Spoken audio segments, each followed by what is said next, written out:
Hello guys, अस्सलाम वालेकुम। Welcome to my channel. उम्मीद करता हूँ कि आप सब खैरियत से होंगे। तो लास्ट क्लास में हमने पढ़ा था, पाथ एरे को डिस्कस किया था डिटेल में।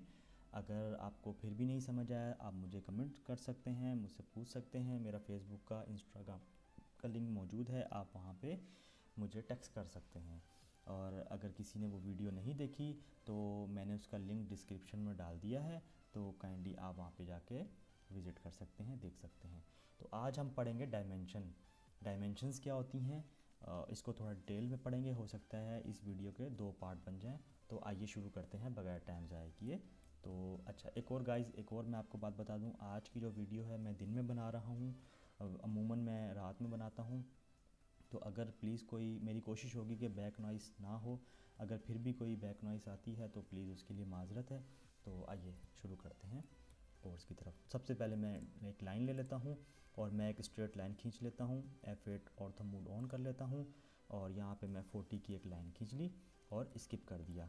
अब मैंने एक लाइन तो खींच ली, मैंने डायमेंशन इस पे लगा दी। अब इस तरह की मेरे पास बहुत सारी लाइंस अगर लगी हो, या मैंने कोई मैप बनाया हो, कोई नक्शा, अब मुझे कैसे पता चलेगा ये लाइन कितनी डायमेंशन की थी या ये वाली लाइन कितने डायमेंशन की थी।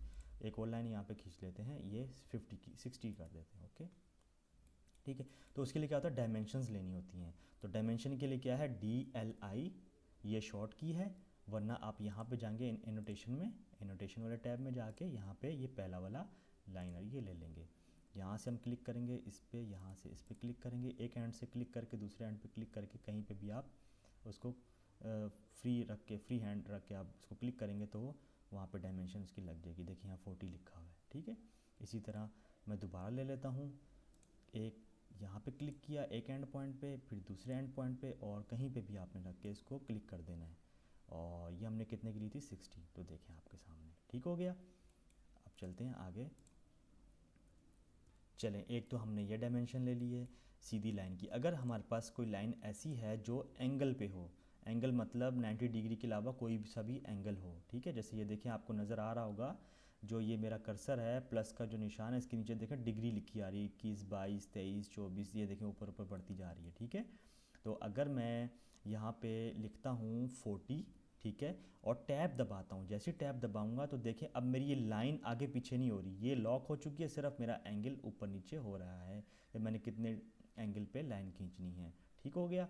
तो गाइस, जैसे मैंने आपको बताया था, ये वैसे मुझे लाइन की कमांड में बताना चाहिए था इसका एंगल का, लेकिन मैंने आपको कहा है ना कि मैं जस्ट कमांड के ऊपर फोकस नहीं करूँगा।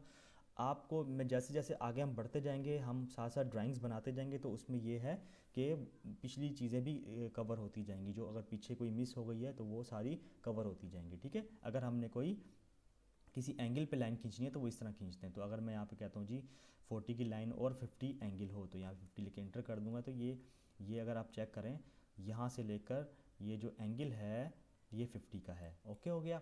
मैं एक और लाइन ले लेता हूँ, ये मैंने 40 की खींची थी, अब मैं स्ट्रेट लाइन लेता हूँ आपको समझाने के लिए। तो यहाँ पे 40 लिखा, मैंने इंटर कर दिया। ओके, अब आपको मैं दिखाने के लिए, अब देखें मैं यहाँ पे DLI लिखता हूँ और इंटर करता हूँ डायमेंशन के लिए।